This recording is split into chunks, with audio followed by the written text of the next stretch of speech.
Hi guys! So today's video, yes, Hello for po. today's video, huwag niyo munang pansinin.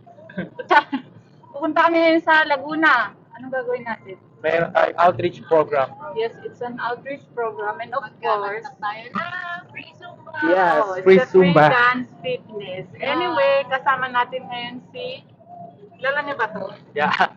And kilala nila sa aking page, Joshua TV. Yeah. Oh, ayan, ikaw na mag-ano ng page mo. Kaya po, i-follow niyo po ang aking page, Joshua TV. Yan, kasama po natin sila sa ating mga vlog.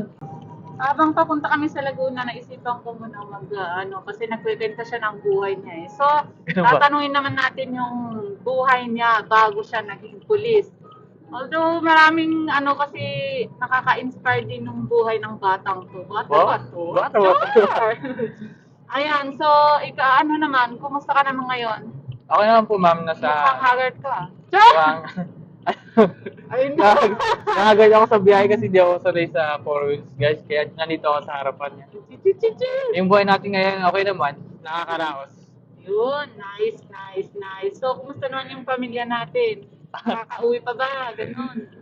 Bali, solo lang ako sa boarding, ma'am, ngayon eh. Nag-iisa lang ako sa buhay. Ay, kawawa naman. Bakit mag-isa ka? Di ba may jowa ka? Meron, ma'am, pero LDR po kami ngayon. Yes, long distance. So, kumusta naman ang long distance relationship? Ayun, ma'am, mahirap kasi, siyempre, malayo, tapos nag-iisa ka lang. Nami-miss mo din siya. Ay, titi. O, shout out mo naman yung girlfriend, Yan, no? shout out po sa aking girlfriend na si Jennifer Pato. Yan, mag-ingat ka lagi at pagbuti mo yung mga bagay na ginagawa mo sa araw-araw. What if? What if? Kinakabalo. Ka sa what if ka ito ah. Kinakabahan ako sa what if mo, ma'am. Pero hindi na tayo magwa-what if. Anyway, ay pa-shoutout po kay Ma'am JF ni Yan, hello. Joshua. Ayan, so Hi, Ben. I hope, Jar. I love you din. Yan. Oh, I love you, may pa-I love you pa. Ayan. So, Ano yung mga... sana tumagal pa kayo. Kasi Yan. di ba halos lahat, long distance daw sabi nila hindi nag-work. Yes, lalong-lalo daw sa kapulisan yan. Pero mag-work po yan sa kapulisan, lalong-lalo. Ang dami pong loyal na pulis. Ang mga nakikita lang po talaga yung mga...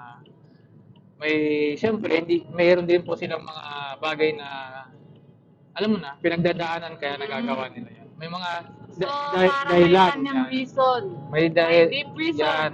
May So, dahilan sa bawat yan, ano. tama-tama yan. So, dapat talaga, if may i-judge kayo, huwag kayong Oo. pakinggan yung one side lang. One Dapat side lang. both sides. Both sides. Both sides yung pakinggan nyo, di ba? Yan kasi di mo magagawa yung isang bagay pag wala talagang dahilan. Mm. Laging may dahilan yan.